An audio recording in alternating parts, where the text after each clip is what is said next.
ఆశీర్వాదాలు పొందాలని కోరుకుంటున్నాడు. మనం ఫలించాలి, అభివృద్ధి చెందాలి, విస్తరించాలి, మనము ప్రతిదినం ఎదుగుతూ ఉండాలి, అధికమైన ఫలాలు ఫలించాలి, లోపరుచుకోవాలి, ఏలుబడి చేయాలి. అది దేవుని యొక్క చిత్తము, ఇష్టము, కోరిక నీ పట్ల, నా పట్ల. నీ జీవితంలో ఈ దినం ఒక అద్భుతాన్ని దేవుడు చేయబోతా ఉన్నాడు.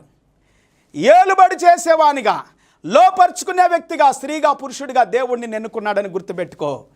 ఇంతగా దేవుడు ఆయన కృప నీ ఎడల కుమ్మరిస్తూ ఉన్నాడు పిల్లారా.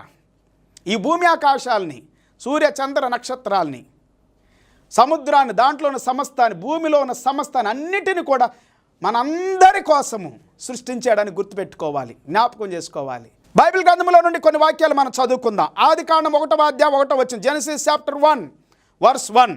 ఆది అందు దేవుడు భూమి ఆకాశములు సృష్టించిన. In the beginning God created heaven and earth.